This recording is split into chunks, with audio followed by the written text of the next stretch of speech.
bienvenidas de nuevo a Te la Pinto, un lugar donde damos respuestas profundas a preguntas sin importancia. Hoy os reconozco que estoy un poco al límite de mis fuerzas.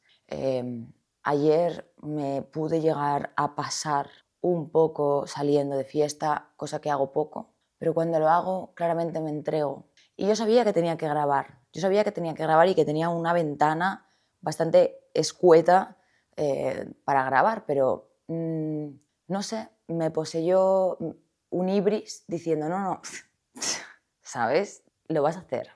En fin, ahora mismo me encuentro mal, ¿vale? Sin embargo, estoy muy al límite también con el tiempo hasta que salga el próximo capítulo. O sea, se está grabando con muy poco tiempo de antelación. Pero bueno, es lo que hay. ¿Me arrepiento de mis acciones? Sí. ¿Volvería a hacerlo? Sí. Me llevo un buen recuerdo.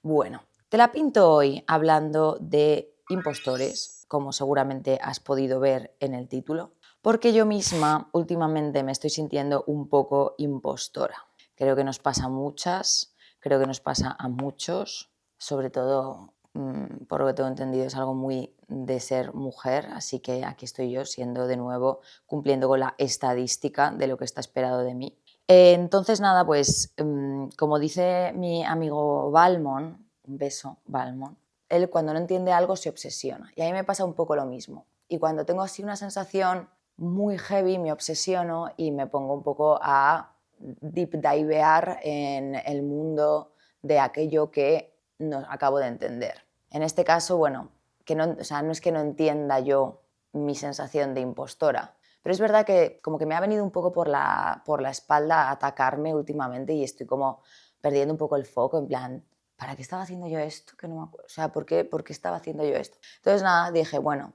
como me siento un poco impostora haciendo un podcast mientras pinto, pues voy a buscar historias interesantes de impostores porque también es como muy interesante ese tipo de figuras en la sociedad que llevan estando desde que el mundo es mundo, como quien dice, ¿no? Y yo creo que, bueno, de alguna manera me consuela o me va a ayudar a consolarme de mi sensación de impostura, que es la que tengo ahora mismo. O sea, estoy tan de resaca, hermanas, o sea, es que ayer, o sea, ni siquiera he ajustado el caballete.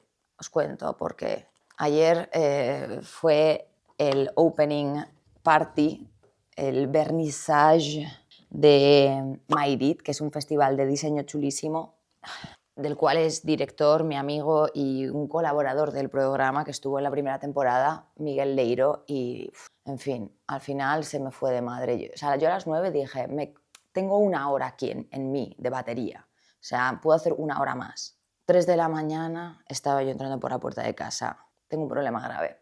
En fin, por cierto, hablando de Mairit y hablando de impostoras, aquí donde me veis voy a hacer mi primer directo riguroso en Mairit el 27 de mayo, así que aún no tengo muy claro cómo va a ser el tema de las entradas, ni el aforo, ni nada, pero lo podéis ver en mis redes sociales y demás cosas que, por cierto, aprovecho para ir poniendo por aquí en este momento, porque será, desde luego, por ahí donde, si a alguna le interesa venir a el directo, pues os vais a enterar a través de esto, porque como esto lo suelo grabar, el podcast largo lo suelo grabar así un poco en diferido, igual para la siguiente vez, pues no os da tiempo. Es que no sé ni lo que estoy diciendo, tío. O sea, por favor, vale, bueno, en fin, volvemos a los impostores.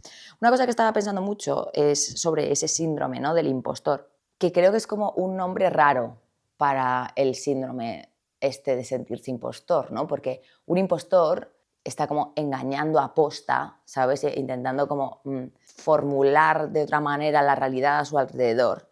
Y lo está haciendo, o sea, como muy conscientemente. Sin embargo, cuando se habla del síndrome de impostor, es como el miedo a estar engañando.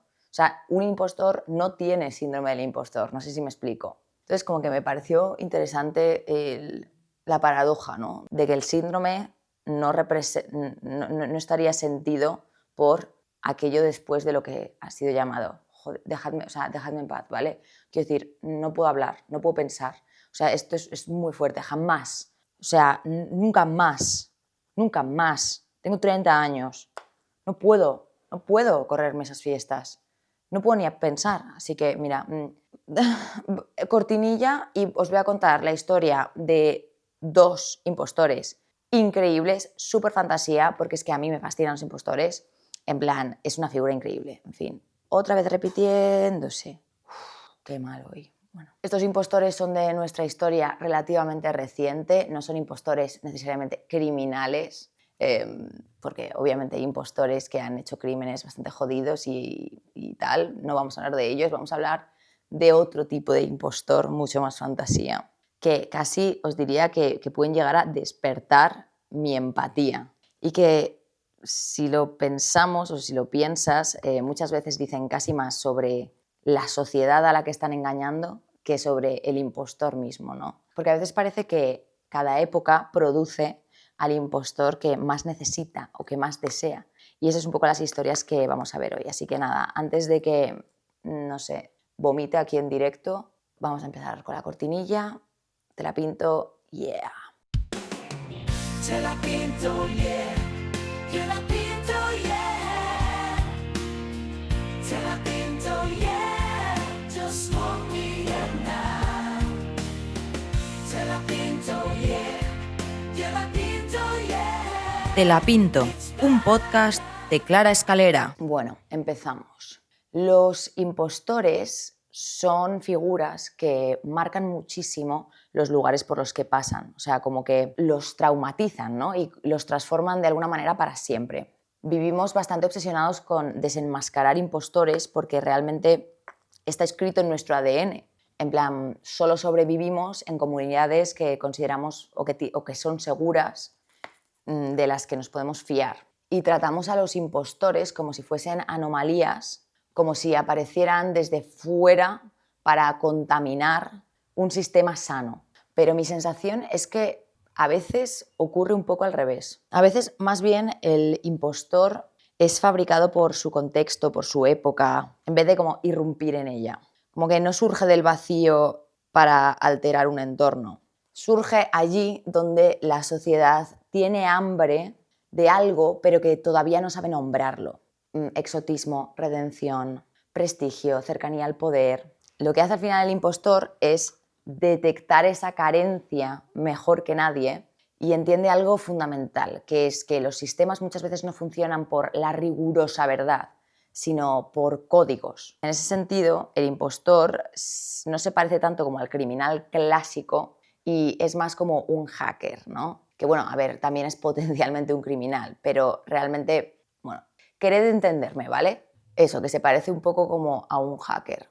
Pero el hacker como que en vez de reventar una puerta en plan y entrar a robar, comprueba si está abierta y, ¿sabes?, entra tranquilamente. El impostor como que no inventa la grieta, sino que la encuentra y se cuela por ella. No se saca una fantasía del culo y obliga al colectivo a creer en ella, sino que interpreta la sed de fantasía del colectivo y se la presenta en bandeja. Hoy quiero hablar, como he dicho, de 2 personajes separados por siglos, por idiomas, por contextos, pero unidos por la misma capacidad de intuición, de saber leer con muchísima claridad y con muchísima precisión el deseo de sus tiempos, de sus contextos, mejor que nadie, ¿no? Vamos a hablar de una falsa princesa británica del siglo XIX y un artista del siglo XX que convirtió la herida que todos sabemos que tenía Alemania en el siglo XX en un mito personal. 2 impostores, 2 épocas, 2 hackers culturales y quizá una sola verdad. La sociedad premia a quien mejor interpreta su fantasía favorita, pero paradójicamente esa fantasía tiene que ser realidad. Está feo que lo diga e incluso dentro de mi infinite hangover, pero eso son barras. Ella, guionista. Vale, nuestra primera impostora se remonta, como he dicho, a principios del siglo XIX. Quizás, de repente, sin darme cuenta, os estoy trayendo la primera historia de cancelación por apropiación cultural. Ya me diréis qué os parece. Esta historia empieza el 3 de abril de 1817 en un pueblecito británico llamado Almondsbury. ¿vale? Que está como cerca de Bristol, al sur. Para que visualicéis un poco como el rollo de Almondsbury, básicamente es cumbres borrascosas, pero como no cumbres, o sea, más llano. Casuchis así de piedra, huertos, manzanos, y como que todas las carreteras eran básicamente de tierra y que cuando llovía, que era constantemente, se convertían en un lodazal que por ahí no había quien andase. Un pueblo en el que nunca pasa nada, en el que nunca pasaba nada, donde cualquier forastero que pasase por ahí era considerado directamente un alienígena.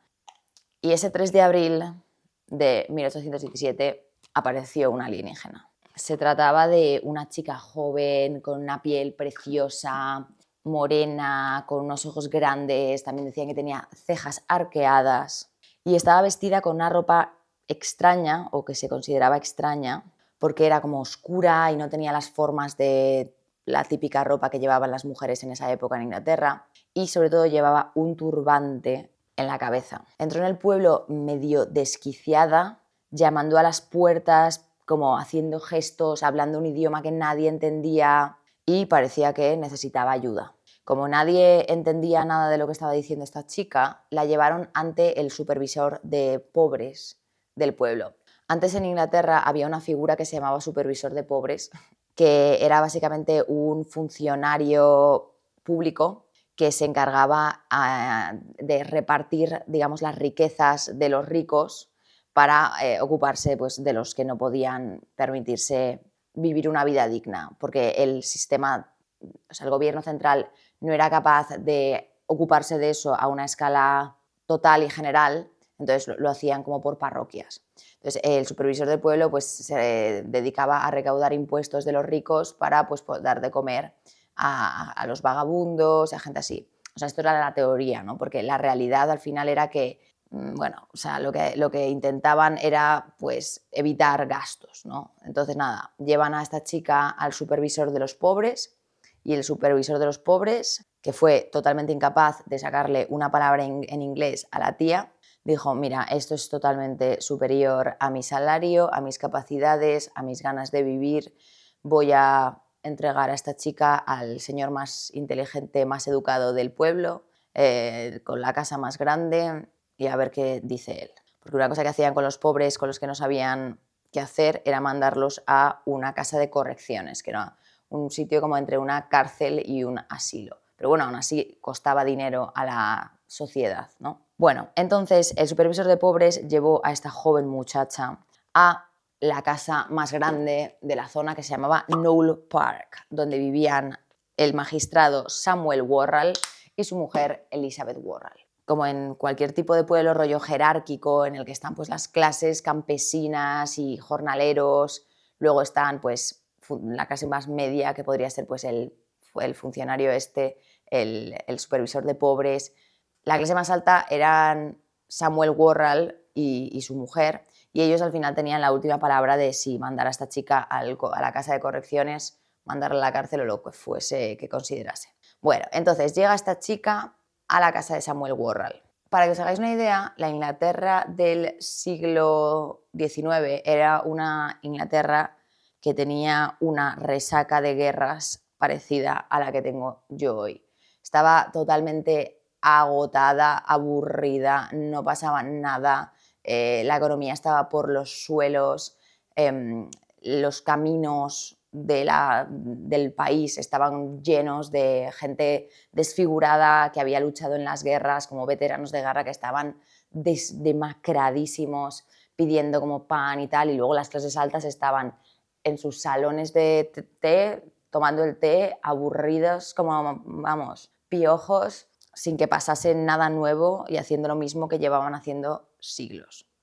Simultáneamente, el Imperio Británico también estaba embarcándose como en sus misiones hacia la India, hacia Oriente, y entonces estaban llegando a estos salones de la clase alta una serie de historias como muy fascinantes sobre la vida en Oriente, en el lejano Oriente, ¿no? Entonces eran historias fascinantes de príncipes y princesas y, bueno, en fin, como muy fantasía, algo extremadamente exótico. como sultanes, de repente islas de especias, como civilizaciones perdidas Y para la gente británica, rica y pobre, cualquier cosa que viniera de Oriente cargaba como un aura así como de magia y misterio que ayudaba bastante a olvidar el barro y la monotonía y la lluvia y el mal tiempo y los desfigurados en las carreteras, ¿no? Es justo en ese contexto de fascinación por lo lejano y lo exótico y lo oriental cuando aparece esta chica con el turbante a Almondsbury. Entonces, literalmente, cuando la vieron, o sea, fue como, ¡Dios! Gracias, por favor, gracias. Por fin pasa algo en este pueblo, Dios mío. Entonces, realmente cuando el supervisor de pobres no supo qué hacer con esta chica y la entregó a los Worrall, realmente lo que les estaba dando, sin saberlo, era un regalo. Samuel era magistrado, era un tío como de leyes, ¿sabes? Trabajaba y tal, pero Elizabeth se rascaba el culo a dos manos todo el día, era una mujer de su tiempo y se pasaba el día pues leyendo novelas románticas, fantaseando con su vida, o sea, una tía que se aburría muchísimo, no tenía nada que hacer. Y obviamente pues tenía un deseo de encontrar algo fantasía en esa parcela del mundo aburrida que le había tocado. Claro, cuando aparece la chica en su casa, la chica del turbante en su casa, ella se queda completamente anonadada. Pero principalmente, más allá de la ropa, era como por sus modales, como por esa finura que tenía esta chica y que claramente no parecía una pordiosera cualquiera que venía a pedir dinero o un mendrugo de pan, sino que era realmente como otro nivel de persona. Claro, la Elizabeth estaba diciendo, oh my God, ¿qué es esto? ¿Qué es esto? Súper feliz de que le estuviese ocurriendo. Entonces, la primera noche que pasó la chica en la casa de los Worrall, en Knowle Park, fue básicamente un ejercicio maestro de manipulación psicológica y teatro de la ilusión, que se movía por el salón con elegancia, como no pidió comida, no suplicó clemencia, como cuando intentaron sentarla a la mesa, ella miró como la silla, como si fuese una especie de instrumento de tortura y dijo, no, en plan, que se sentó en el suelo, prefirió sentarse en el suelo y estaba ahí con la espalda recta, como una postura de yoga, como mirando al infinito, con mirada perdida. Claro, entonces aquel rechazo a las comodidades occidentales fue realmente como el primer gran triunfo de esta chica, que ahora hablaremos bien de ella. Y para Elizabeth Worrall, ver a esa mujer como negarse a dormir en las sábanas de lino que le había preparado y preferir un rincón en el suelo duro, no le pareció un signo de locura, sino la prueba irrefutable de que a quien tenían ahí era de una cultura como radicalmente distinta, como quizás hasta más pura, más antigua, ¿no? Pero ¿quién era esta misteriosa mujer de cultura lejana, allegedly? Pues era la singular Mary Baker. Algunos documentos también la llaman Wilcox. No me queda claro si es Mary Baker o Mary Wilcox, pero vamos a llamarla Baker porque es más fácil de recordar para todos. Especialmente para mí, que no tengo yo el horno para bollos hoy, ¿eh? Pues nada, era Mary Baker. Nació en 1791 en Witheridge, un pueblecito que estaba como a 120 kilómetros de Almondsbury, que para la época 120 kilómetros era como I will never see that part of the world. Ella venía del seno de una familia humilde, su padre era un jornalero, zapatero, o sea, ella conocía el hambre perfectamente y también conocía el peso de la sociedad ultraclasista británica de esa época, sabiendo que nadie esperaba nada de ella excepto servicio y silencio para el resto de su vida. Una historia realmente, como entre comillas, similar a la que podría tener Emily Bronte, que nació más o menos en esa época. Creo que Emily Bronte, o sea, si la historia que os estoy contando fue en 1817, Emily Bronte nació en 1818. O sea, era un poco mayor que ella, pero vamos, que era en la misma sociedad. Y realmente desde joven Mary demostró que no era like other girls, que es básicamente el prototipo de mujer que siempre os traigo y que son las historias que vale la pena contar. Porque tenía como muchísima imaginación, Mary, tenía una imaginación desbordante y su entorno obviamente lo interpretaba como locura, como rebeldía, como a esta tía no la casamos ni para atrás. Entonces, a sus 18 años decidió dejar el pueblecillo para irse a buscar fortuna en Londres, donde trabajó obviamente como sirvienta, pero su vida fue como una extraña sucesión de crónicas desdichas desde siempre. Empleos precarios, incluso como periodos en los que fue mendiga y la verdad unas expectativas de vida como muy mierderas, de las que no iba a ser fácil o incluso posible escapar. Fue durante sus años en Londres como criada donde sin saberlo se preparó para su gran papel, el papel de su vida, porque ella trabajó como sirvienta para un especialista en lenguas orientales. Y mientras le limpiaba, mientras le servía el té, ella escuchaba sus lecciones de árabe y otros idiomas orientales. Y como ella tenía una memoria prodigiosa y realmente una capacidad de mímica auditiva excepcional, pues aprendió a imitar los sonidos que escuchaba, como sonidos del árabe, del hindi, del chino, y como mezclándolos como con sus propias invenciones y como con su imaginación, y porque era una chica como pues rebelde, se ponía como a jugar, básicamente acabó inventando una lengua que sonaba bastante convincente al oído inexperto. Entonces, cuando cayó de nuevo en la pobreza extrema y en la mendicidad, Mary decidió que prefería ser una impostora exótica que una vagabunda invisible. Así fue como llegó a Almondsbury en abril de 1817 y básicamente apareció ahí como una figura salida de un sueño con el turbante improvisado que había visto en algún libro de su antiguo señor y un vestido inglés que ella misma había modificado para que pareciese distinto y pareciese exótico. Entonces, cuando el supervisor de los pobres se la llevó, ahí es cuando activó su plan. Y su primer gran triunfo realmente fue el negarse a hablar una palabra en inglés. Y en plan empezó a emitir esos sonidos rítmicos y como guturales que había estado ensayando durante pues, años de su vida antes. Mientras que Samuel Worrall estaba ya repasando códigos penales y ya convencido de que iba a llevar a esta chica al correccional, su mujer estaba 100% pensando que tenía a un enigma oriental en su casa y básicamente algo que hacer con su vida y que fuese lo que fuese iba a elevar su estatus social en el pueblo, porque en un pueblo en el que no pasa nada la verdadera moneda de cambio es el gossip, el cotilleo, la novedad. O sea, eso iba a elevar su estatus social y como su capital de entretenimiento como al máximo, ¿no? Entonces, claro, o sea, Mary Baker leyó esta situación al instante, vio la grieta y se coló por ella. Mary era exactamente lo que necesitaban los Worrell y lo que necesitaba en general ese pueblo. Entonces decidió darles la fantasía que ellos tanto querían. Bueno, Mary llevaba unos días en la casa de los Worrell manteniendo como un riguroso silencio y como señalando cosas para comunicarse.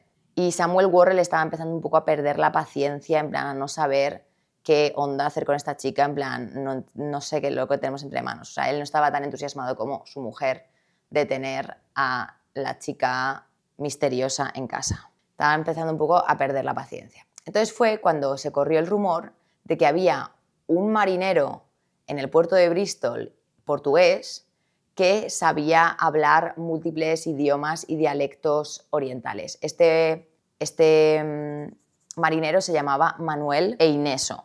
Entonces llamaron a Manuel Eineso y lo trajeron a Knowle Park. Cuando llegó Manuel a Knowle Park, la tensión literalmente se podía cortar con un cuchillo. O sea, esta era la visita que iba a hacer make or break de la mentira de Mary Baker. Entonces, llega, entra al salón, se sienta delante de Mary Baker, entonces empieza como a testarla, empieza a hablar como distintos idiomas. Plan, entonces, Mary Baker, impávida, no sé si existe esa palabra, pero la voy a usar, se pone a emitir los sonidos guturales que había estado haciendo hasta ese día, súper seria. Y tras un intercambio breve de sonidos inventados y gestos dramáticos, el marinero se volvió a los Worrall con la cara desencajada, en plan, y aseguró que no solamente entendía a la chica, sino que ella acababa de relatarle una tragedia de proporciones épicas. En eso, el puto amo, básicamente. Bueno, según Manuela Ineso, a quien tenían delante, era ni más ni menos que a la princesa Carabú. Entonces ahí fue cuando empezó a trasladarle la crónica que le había contado la princesa Carabú a los Warren. Lo que le dijo fue que la chica que tenían ahí delante era hija de un rey de la isla de Havasu y que mientras paseaba por los jardines reales, la pobre Carabú fue secuestrada por unos piratas que se la llevaron en barco porque querían tenerla como esclava. Entonces, estos piratas la llevaron a un barco, a su barco de velas negras, o sea, llegó hasta el punto de decir que tenía velas negras, y que luego un capitán europeo la había comprado a Carabú, a la chica, y de como ella, al verse tan cerca de ser deshonrada, por ponerlo suave, había visto que estaba cercana a la costa y había decidido saltar del barco y irse nadando hasta llegar a la costa de Inglaterra, de Bristol, que es donde llegó y donde se había puesto a caminar por los senderos ingleses hasta llegar a Almondsbury. Hay un detalle crucial de la historia que los historiadores resaltan sobre Manuela Ineso, y es que seguramente, uno, no se conocían de nada, y dos, sabía perfectamente que la princesa o que la Mary Baker estaba mintiendo, pero quizá como buen marinero oportunista dijo, bueno, pues igual gracias a esto me llevo unas buenas propinas y de repente me vuelvo imprescindible en esta casa como traductor, ¿no?, de esta situación. Quizá también directamente decidió validar a la chica porque creo que esto lo pasaba un poco por encima, pero era guapísima y a lo mejor también pensó que se podía llevar algo de ahí. En cualquier caso, gracias a la solidaridad por las precarias de Eineso, también a su increíble imaginación, porque el tío se inventó todo lo de Carabú, lo de la isla de Havasu, o sea, todo eso se lo inventó Eineso on the spot, o sea, en ese mismo momento. Y sobre todo también tuvo esa capacidad de leer la habitación, de leer en los ojos de Mary lo que Mary necesitaba, lo que necesitaban creer los Worrall, o sea, como que el tío tuvo una sensibilidad y una solidaridad y fue tan increíble este tío.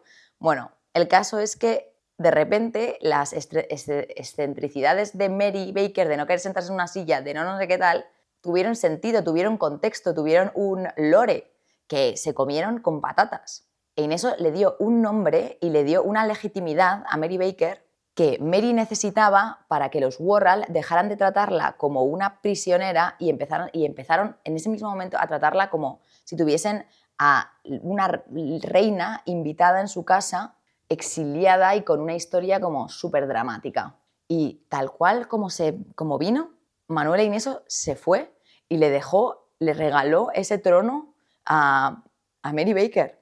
Fue bastante increíble. O sea, you gotta love Manuela Ineso. Bueno, pero claro, Mary tenía que ser capaz, ¿no?, de sostener ese engaño.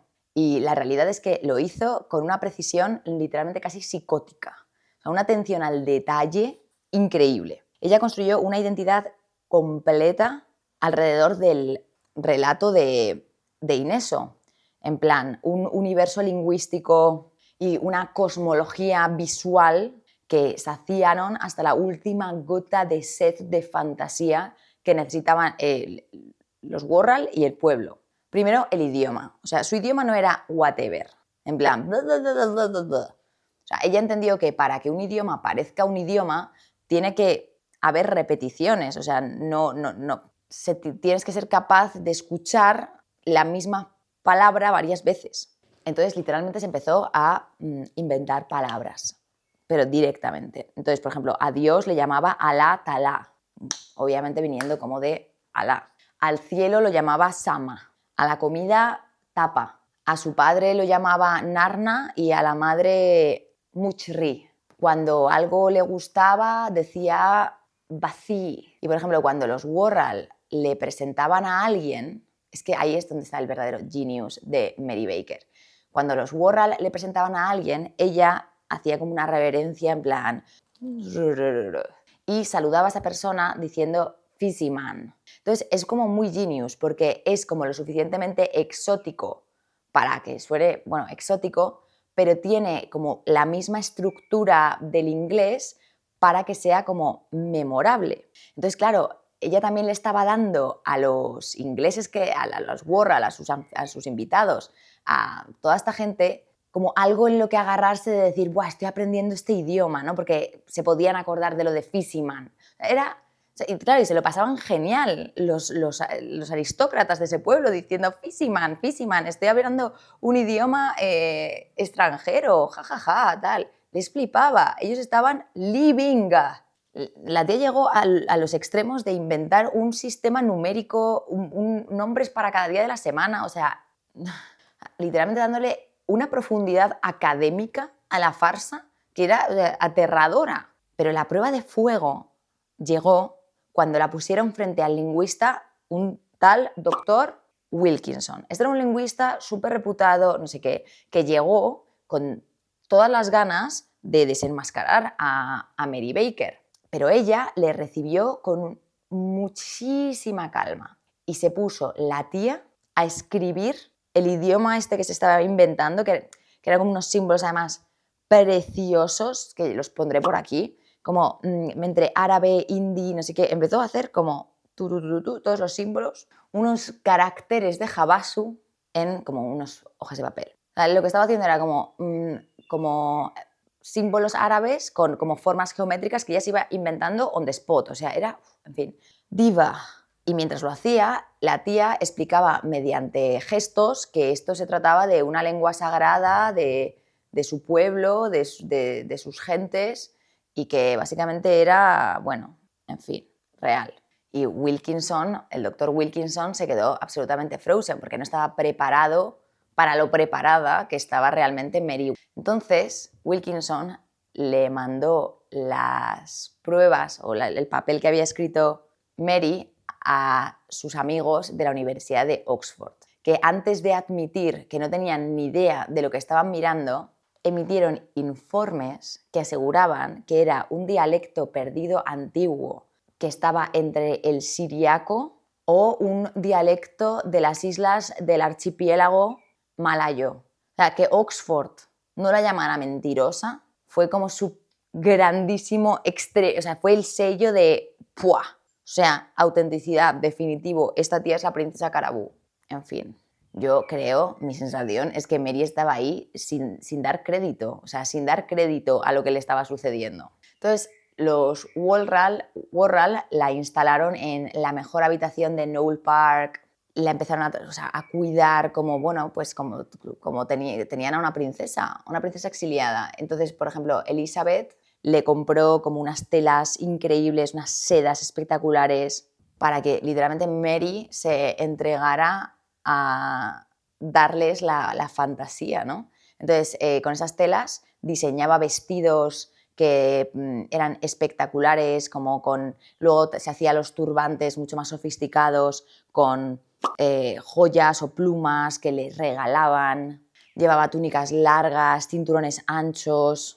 Incluso las mujeres de la zona empezaron a imitar la manera que tenía de vestir Mary Baker, que recuerdo, insisto, se estaba inventando ese vestuario, o sea, estaba diseñando moda, o sea, tendencia. Estaban marcando tendencia en el pueblo de la manera más heavy metal posible. La influencia de Mary, de la princesa Carabú, llegó hasta tal punto que vino hasta a retratarla uno de los retratistas más importantes de Inglaterra en ese momento, que se llamaba Edward Byrd, que la retrató varias veces, por cierto. Este tío venía del Royal Academy of Arts y era el pintor de la corte del príncipe regente de ese momento, ¿sabes?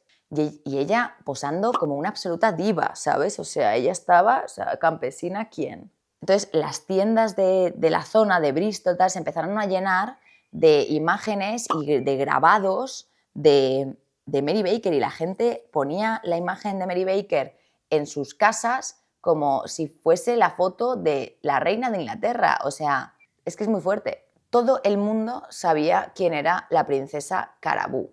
Todo el mundo.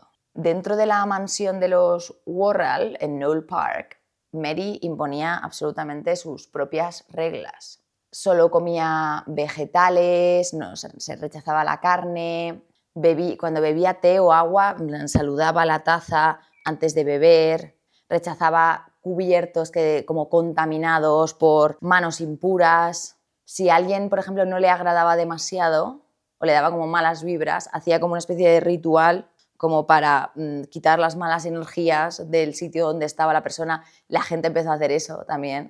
Y los Warhol realmente, lejos de estar molestos o lo que fuera, realmente se sentían unos privilegiados por poder tener a esta persona en su casa. Cada mañana y cada tarde, Mary, la princesa Carabú, se subía al tejado y se ponía a rezar a Alá Talá, cara al sol. Y los vecinos venían en plan a mirarla, en plan, ¡guau! Algunos clérigos locales intentaban como convertirla al cristianismo, pero luego decían, bueno, no, tal, que haga los... ¿Sabes? Tenían tanta sed de fantasía que incluso la propia iglesia decía, you know what, never mind, súbete al tejado a rezarle a Alá Talá. O sea, bueno, en fin. Luego también la princesa era guerrera. Convenció a todo el mundo de que en Havasu las princesas también como que luchan y tal, y entonces ella se iba al jardín desnuda a tirar con flecha y arco, y aparte tenía una puntería increíble, se subía a los árboles más altos, en plan, cosas que una señorita jamás haría, ¿no? Y la gente la miraba con absoluto pasmo. Un día, por ejemplo, le dieron una espada y tenía como una destreza que los caballeros estaban mudos con la destreza de Mary, de la princesa Carabú. Durante 10 semanas, Mary Baker no fue una criada, sino que fue la mujer más famosa, más deseada y más estudiada de toda Inglaterra. 10 semanas, 2 meses.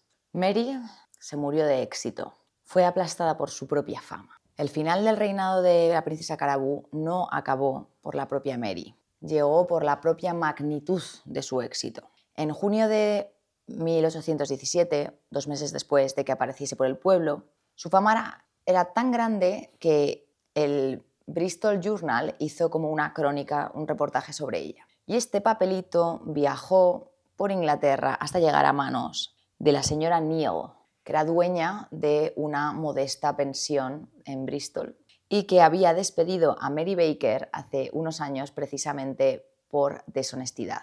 Al ver el dibujo que habían hecho de Mary de la princesa Carabú en el Bristol Journal, ella supo inmediatamente que no se trataba de ninguna princesa Carabú, sino de Mary Baker, hija de jornalero, su ex empleada.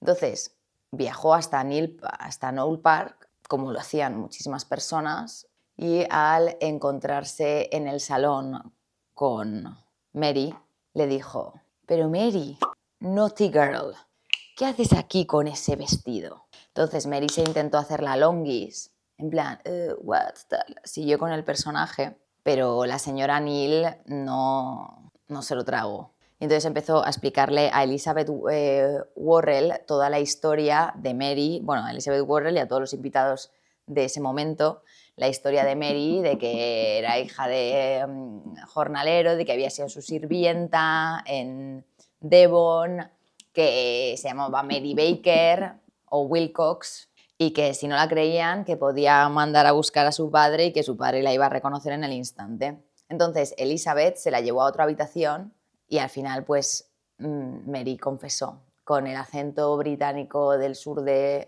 Inglaterra más cerrado que había escuchado en su vida la Elizabeth.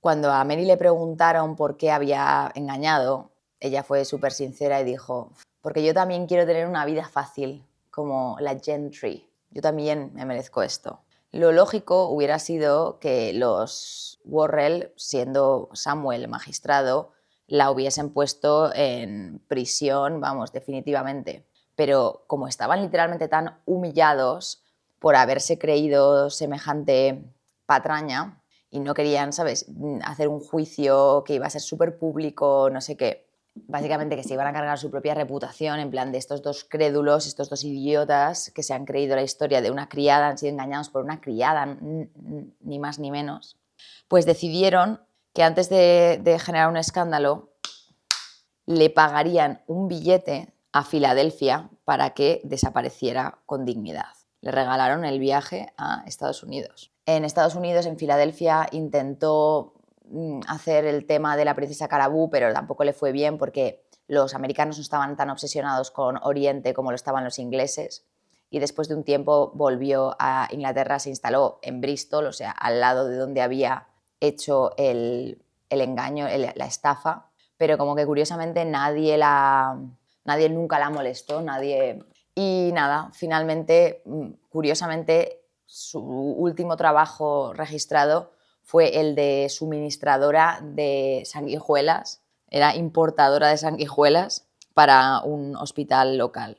Mary se murió a los 75 años en 1864 y la enterraron en una tumba anónima en el cementerio de Hebron Road. Sin nombre en la lápida, sin ninguna isla antigua, solamente una mujer que durante 10 semanas logró que todo un país, todo un imperio se arrodillara ante su fantasía. Muy fuerte, ¿no? Muy fuerte todo, ¿no? Bueno, ¿queréis otra historia? Sí. Venga, otra historia. Esta es bastante dark, pero muy interesante. Iba a hacer 3 historias, pero es que me iba a quedar demasiado largo Entonces, lo que voy a hacer es contar la tercera historia, que es de un impostor más contemporáneo, de la Nueva York Andy Warholera. Lo voy a contar en una edición de bolsillo, ¿vale? Así, bueno, pues tenemos las 3 historias y a lo mejor consigo atraer a más gente al podcast, porque sabéis que las ediciones de bolsillo las hago cuando me da la olla, honestamente, y es como formatos más cortos para gente con más TDAH, incluso que yo. Entonces, la tercera la voy a hacer Pocket Edition y ya luego al final hago un pequeño tráiler de qué va a ir, para que os sintonicéis al Pocket Edition. Bueno, pues vamos a por la segunda historia. Esta es la historia sobre un artista alemán llamado Joseph Beuys. Es uno de los artistas contemporáneos más importantes del siglo XX, bueno, sigue siéndolo, y también la historia de un grandísimo impostor. Es bastante loca, es bastante dark, también es bastante desconcertante. Bueno, ya me diréis qué pensar. No voy a hacer un juicio, bueno, sí, puede que tenga que hacer un juicio de valor porque hay cosas un poco fucked up, como os podéis imaginar en una Alemania de mitades de siglo. Pero bueno, ahora vemos, no me quiero adelantar. Es otro ejemplo perfecto de cómo cada época produce al impostor que necesita, ¿no? Vale, pues Joseph Beuys nació en 1921 en Krefeld, que es una ciudad al norte de Alemania, cerca de la frontera con Holanda. Era hijo único de unos comerciantes de pienso y creció en la ciudad de Kleve, una región con un paisaje absolutamente deprimente, gris, melancólico, y que él habla de esta región como que fue como su primera gran influencia como artista. Entonces, él tampoco era like other girls, era un niño como muy curioso, al que le gustaban las plantas, los animales, los observaba, y luego que pasaba mucho tiempo de su día con el escultor local, un tío que se llamaba Achilles Murtgat. Y aquí viene el plot twist. Él, de mayor, decía que quería ser doctor. Why? Je ne sais pas. El caso es que no lo fue, nunca fue doctor. En cambio fue artista, como sabemos. Por eso estamos contando esta historia ahora. Bueno, pero antes de eso, cuando Beuys tenía 15 años, como prácticamente todos los jóvenes en Alemania en esa época, él se apuntó a las juventudes hitlerianas, yo qué sé. Se apuntó a las juventudes hitlerianas. Y esto no era una anomalía, no era tal, o sea, lo normal es que a los jovencitos los apuntasen a las juventudes hitlerianas, no decía específicamente nada malo de ellos. Era el aire que se respiraba, el Zeitgeist, palabra alemana. Lo que sí que fue una decisión propia más tarde fue apuntarse voluntariamente en 1941 a la Luftwaffe. Antes incluso, como digo, de que le llamaran a filas, él decía, venga, yo me apunto voluntariamente a esto, a la Luftwaffe. Bueno, entonces él se entrenó como operador de radio y acabó asignado a las escuadrillas de bombarderos en picado, los Stuka, que volaban lanzando misiles como en el este. Fue herido 5 veces durante la guerra. Y aquí está un poco el punto que Boyce intentaría ocultar o intentaría omitir durante los siguientes años de su vida. Y es que en realidad él estaba súper stoked con la guerra, o sea, él estaba living, o sea, no podía estar como 5 veces me han herido, 6 veces quiero, 7 veces quiero que me herido. O sea, estaba living con la guerra. Súper down to clown con los nuts. Realmente Boyce no era un soldado arrastrado por las circunstancias del país como por pura supervivencia. Él realmente se alistó voluntariamente, estaba feliz de estar ahí, de poder participar. Él era básicamente era parte de la maquinaria aérea del Tercer Reich, pilotando los Stuka a plena conciencia de lo que estaba haciendo. Es verdad que no hay registros de que fuese un fanático de ninguna manera, ¿sabes? Pero tampoco hay registros de lo contrario. O sea que podemos asumir que, bueno, si se alista voluntariamente, maybe he's really happy about it. Boyce fue un soldado alemán que hizo su trabajo, encantado. Bueno, esto importa porque lo que vino después, o sea, toda su obra, todo su cuerpo de trabajo, toda su filosofía, todo el personaje que construyó, solo se entiende si se acepta que Boyce necesitaba desesperadamente contar una historia distinta a la realidad que realmente fue. Y en una Alemania de posguerra que estaba profundamente devastada, a la que le habían puesto un multón con razón y que también necesitaba un poco de redemption, necesitaba una historia de redención, la Alemania de esa época necesitaba lo mismo que necesitaba Boyce, redimirse. Se juntaron el hambre y las ganas de comer, cariño. Entonces, el 16 de marzo de 1944, el Stuka que estaba volando Boyce con otro compañero se estrelló porque fue alcanzado por un misil ruso y se estrelló en la estepa de Crimea. El piloto, que se llamaba Hans Laurnik, se murió en el impacto y él sobrevivió. Entonces, Boyce sobrevivió con graves heridas, como os podéis imaginar, de un estrellado de un avión, y fue cogido por las fuerzas alemanas, llevado a un hospital alemán, donde estuvo inconsciente durante días y luego se recuperó y todo perfecto, ¿no? Eso es lo que pasó.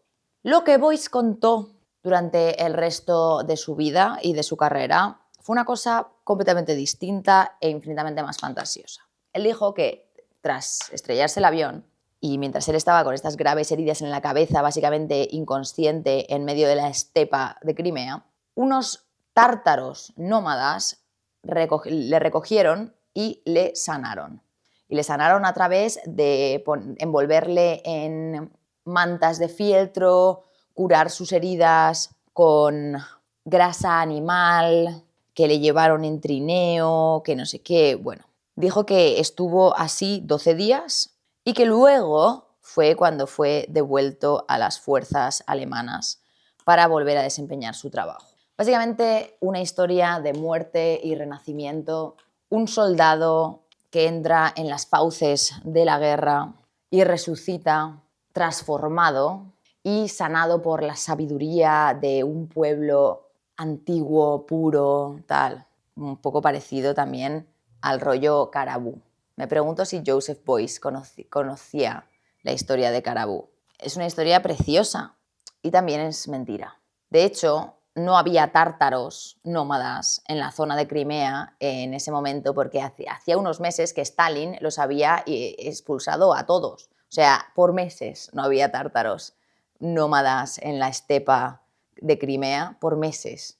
Pero bueno, eso Joseph Boyce no creo que lo supiese, tampoco creo que lo supiese mucha gente.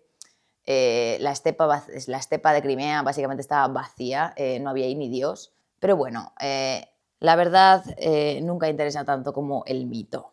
Aparte de lo fascinante de la historia que se inventó Boyce, que ya es fascinante de por sí, lo actually fascinante es lo que hizo Boyce con la mentira en sí misma. Porque Boyce no utilizó esta fantasía como para acceder a algo que se le negaba, sino para construir un lenguaje artístico entero, o sea, una cosmología visual, bueno, parecido a Mary Baker, donde las grasa animal y el fieltro, que contaba en su historia, eran como los materiales sagrados de su renacimiento.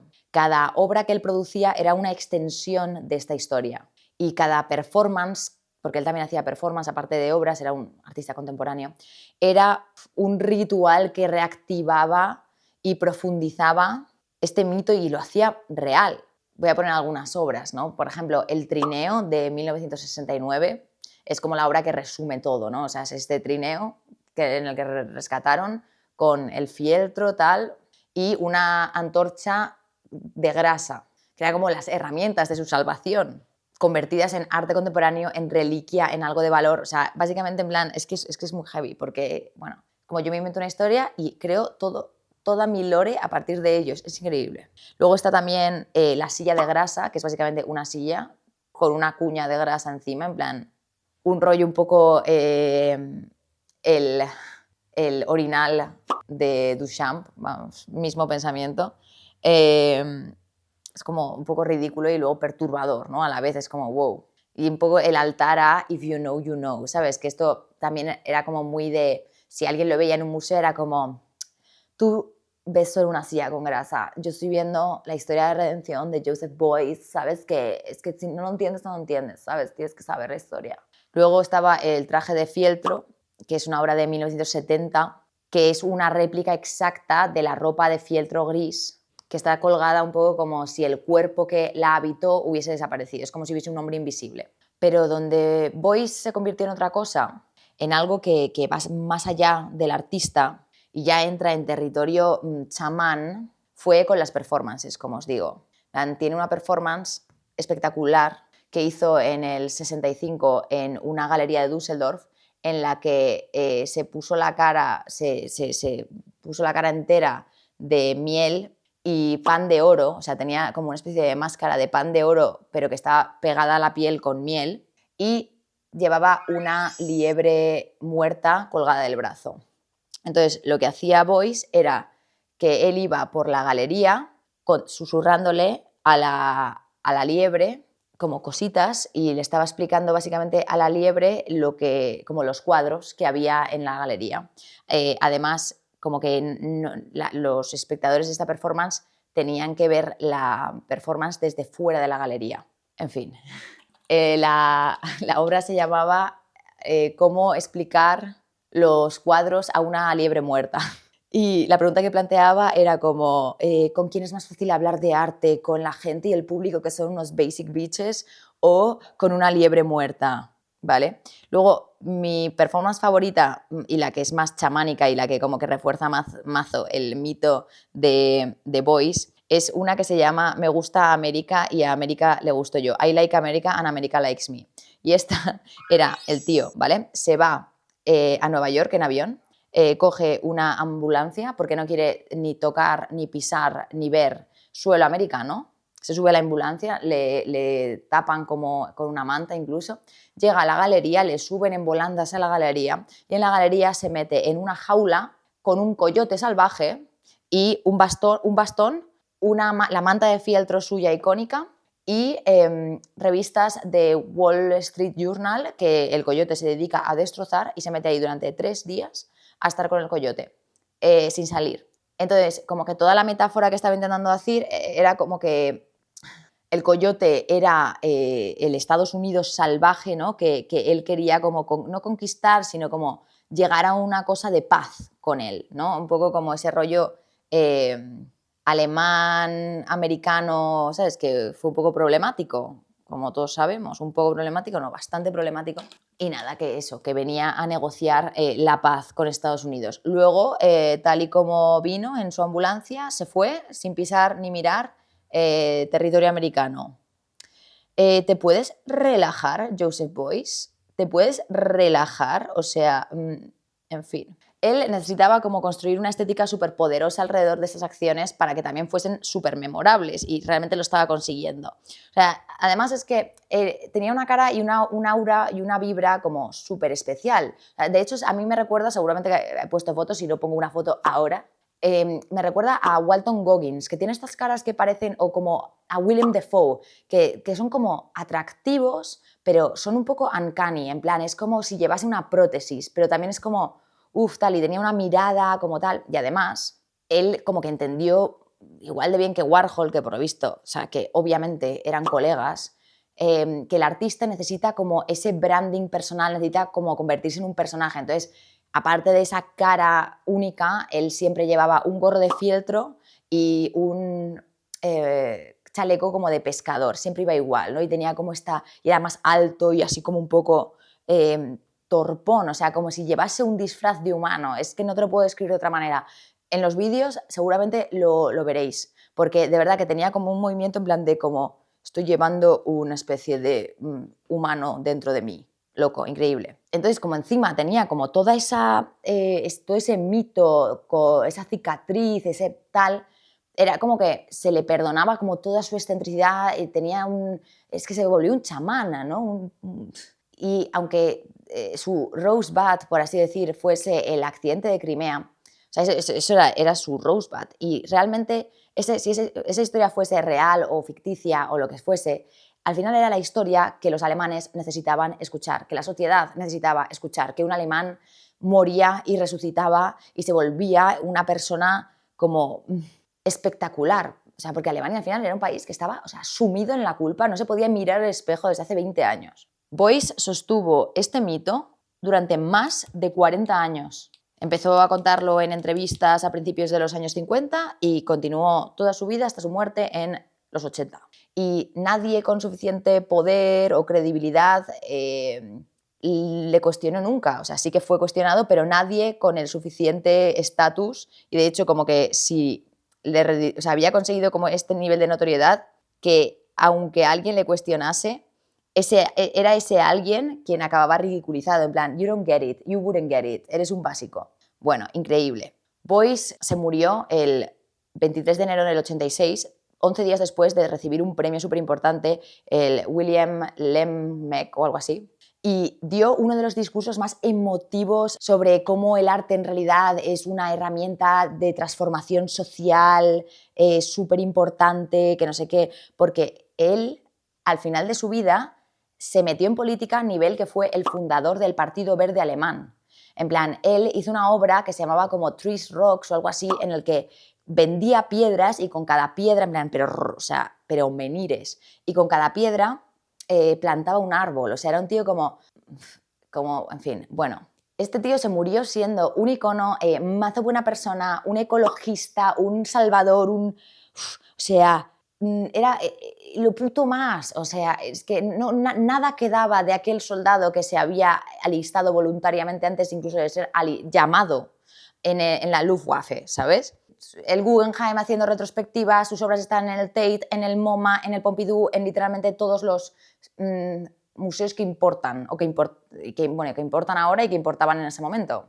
Se le comparaba con Andy Warhol como el tío más relevante y más importante y más documentado de la historia, en fin. Era como la prueba para mucha gente de que Alemania había conseguido algo. Había producido como un genio de la posguerra que miraba hacia adelante, que pensaba en la curación y creía en la curación, en la democracia, en la ecología y en la creatividad inherente de cada ser humano. Y entonces llegaron los biógrafos. En 1996, el primer biógrafo que lo destapó hizo una biografía que se llama Piloto, Fieltro y Patria, y presentó ahí registros médicos que desbancaban totalmente la historia que había estado contando Joseph Beuys durante todas estas décadas, ¿no? O sea, él básicamente demostró que la historia de los tártaros era oficialmente un cuento, pero el mundo lo ignoró por completo, o sea, le ignoró por completo, se negó, o sea, como si el libro no existiera. O sea, de hecho, en 2013, Hans-Peter Riegel, que era como también otro biógrafo, publicó la biografía exhaustiva de Beuys otra vez, y en Alemania cayó como una bomba. O sea, Riegel no solamente desmontaba todo el mito de los tártaros, sino que encima documentaba que Beuys, o sea, esto es muy fuerte, había mantenido vínculos hasta el día de su muerte con personas que habían estado en los altos rangos nazi, banqueros e industriales y gente como súper importante que tenía afinidad y que les flipaba el puto Tercer Reich. O sea, este visionario, no sé qué edad, ecologista, más una persona socialista, fundador del Partido Verde, se había pasado toda su vida cenando, comiendo con putos nazis. Fuerte por su parte. Pero ¿qué pasa? Que cuando Riegel, el que saca todo este tema, intenta montar un debate para hablar de esto en Múnich, todos los historiadores, todos los periodistas, todos los curadores del arte, todo el mundo se negó a ir, o sea, ni apareció. Fue como, ¿what? ¿No? ¿Qué? O sea, silencio. Y te das cuenta ahí que es que por algo le había funcionado la mentira durante más de 40 años, incluso cuando la mentira estaba ya sacada. Era porque el admitir que se le había estado dando primero todo ese bombo a una historia que era absolutamente mentira. Y luego encima que se le estaba dando más bombo aún y estaba quedando como un absoluto salvador de Dios a un tío que era un nazi en el armario. Claro, o sea, la cara del Tate, la cara del director del Tate, la cara del director del MoMA, la cara de todo el mundo que había comprado una obra de Joseph Beuys. En plan, es que no vale la pena. O sea, como decidieron que no valía la pena. En plan, ¿sabes qué? Cuestionar este mito es cuestionar la inversión, la reputación, un poco parecido a lo del Leonardo da Vinci allegedly del de bolsillo anterior. Es como, wow, o sea, el ridículo internacional. Además, es que también había demasiada gente que necesitaba creer en esta redención post Segunda Guerra Mundial. O sea, la culpa colectiva alemana era una cosa muy real que no había inventado Joseph Beuys, pero Joseph Beuys había sabido verla y se había colado por esa grieta. Era la historia que Alemania necesitaba contarse a sí misma para poder sobrevivir. Que el soldado que se había apuntado que había sobrevivido a la Segunda Guerra Mundial era capaz de renacer como un chamán, como un conocedor de lo bueno, de las cosas bonitas de la vida. En fin, y cuando un sistema artístico, bueno, una institución o la institución del arte en términos generales necesita creerse algo, es que da igual lo que le enseñes, es que da igual. Es que no puede ser la persona que levanta la mano y dice, esto es mentira. Da igual, o sea, a mí la verdad es que Beuys siempre me ha fascinado, o sea, sin obviamente respaldar ni descontar que era literalmente un puto nazi. Que era, o sea, el ultimate impostor, o sea, era un tío dark. Pero me parece como súper interesante que su mentira fuese su obra. O sea, su gran obra fue la mentira.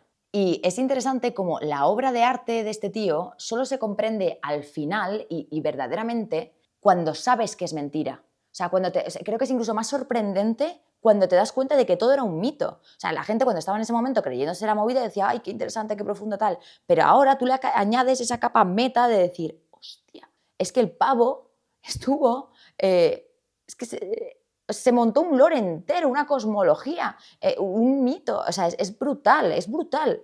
Yo alguna vez he visto algunas de sus instalaciones en persona y como conociendo esta historia, ¿sabes? Porque yo este tío como que lo estudié en la universidad, en Historia del Diseño y el Arte, muy por encima, pero sí me fascinó mucho siempre. Es inquietante, tienen un olor como muy concreto y un peso y como es fieltro, el sonido en las salas de sus instalaciones y tal, como que se apaga. No sé, hay algo muy inquietante en la obra de Joseph Beuys, como verdaderamente. En fin, espero que no esté sonando como que estoy blanqueando a un na, porque no lo estoy haciendo, o sea, soy plenamente consciente de que es una puta locura, pero no sé, en fin. Bueno, la reflexión un poco que hacemos de estos dos impostores, de Mary Baker y de Joseph Beuys, es lo que os decía como al principio, como que casi hablan más de la sociedad que los acogió que de ellos mismos, aunque son ellos los que luego son, digamos, condenados por ello, aunque es verdad que ninguno de los dos tuvo ninguna consecuencia como heavy de su timo, por así decir. Y no sé, o sea, espero que ninguna de estas dos historias os hayan dejado indiferentes porque para mí realmente son como muy fuertes. En fin, ¿qué hacemos con todo esto?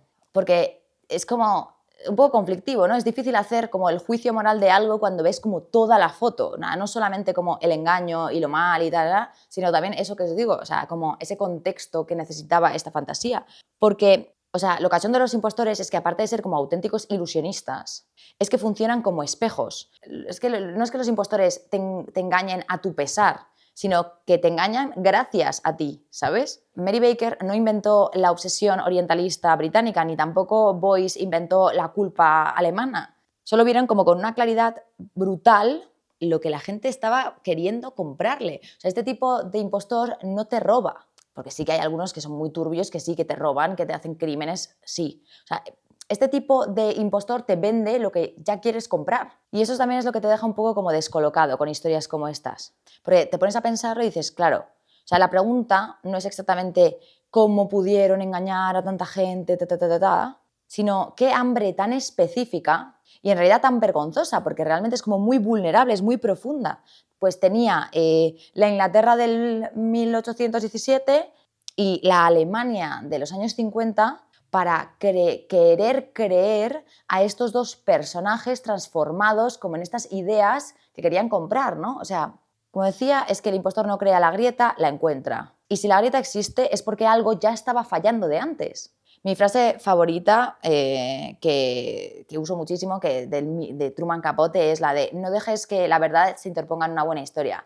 Y mucho menos si esa historia es básicamente la diferencia entre el bien y el mal, la vida y la muerte para una sociedad en un momento dado. Cuando la necesidad, cuando el hambre es suficientemente grande, es que lo que es verdad y lo que es mentira deja de importar. Un poco como lo de las snapistas, ¿no?, que estuvimos viendo el otro día. Y incluso cuando se destapa la realidad super heavy como la de Boys, es que da igual, es que es algo que no quieren saber. O sea, el cerebro humano es capaz de bypassear cualquier cosa que contradiga la cosa que necesitas realmente creer, ¿no? Eso lo sabemos. Entonces, quizá el síndrome de impostor, del que hablábamos antes, ¿no?, esa sensación como de que no te mereces estar donde estás, de que en cualquier momento alguien te va a descubrir, no tiene tanto que ver con un fraude, ¿no?, sino con entender, como en algún lugar como muy hondo, que los sistemas, que la sociedad validan a las personas, no siempre por mérito o por la verdad definitiva, sino porque estas sociedades, estos sistemas funcionan por códigos, por narrativas, por el encaje perfecto entre lo que ofreces y lo que el momento necesita. Y eso, dependiendo del día, pues puede ser súper liberador o puede ser la cosa más aterradora, ¿no?, que puedes escuchar. En fin, este es el cuadro de hoy. No sé si se entiende mucho, es facilongo porque, como sabéis, estoy de resaca, no me da la olla, suficiente que estoy grabando. Es un cordero vestido de lobo en vez de lobo vestido de cordero, así haciendo un poco de juego moralista, ¿no?, de lo que entendemos por el bien, el mal, no sé qué. Además tenía ganas de hacer un cuadro con animales porque me quedé con las ganas después de lo de Steph Silva, que se quedó con el cuadro ideal. Digo, quiero tener un animal también en mi salón. En fin, bueno, espero que os haya gustado el episodio de hoy y antes de irnos os voy a hacer un poco el tráiler de lo que va a ir el Te la pinto edición de bolsillo, ¿vale? Esto es otro impostor, como decía, más contemporáneo de los 80. Él apareció en una Nueva York Andy Warholera, como ya un poco de salida, y entendió perfectamente que la élite neoyorquina liberal necesitaba mucho parecer woke y solidaria, siempre y cuando ese wokeismo y ese solidarismo estuviese como siendo recibido por élite también, ¿no? Y también el racismo de no distinguir a un afroamericano de otro, ¿no? O sea, este impostor entendió eso perfectamente. Así que nada, la semana que viene saldrá la última historia de impostores interesantes, ¿no?, como de que hablan más de su época que del propio impostor. Y nada, como siempre, esto es Te la pinto, espero que os haya gustado, espero que os haya hecho reflexionar. Yo me he divertido mucho encontrando estas historias y me he divertido mucho contándolas, aunque estoy al borde de... pero es lo que hay, todo por vosotros, todo por mis oyentas. Y nada, gracias por llegar hasta aquí y nos vemos en el Te la pinto edición de bolsillo y si no, pues en otros episodios. Mira, me estoy rayando. Hasta la próxima, chicos. Chao, gracias.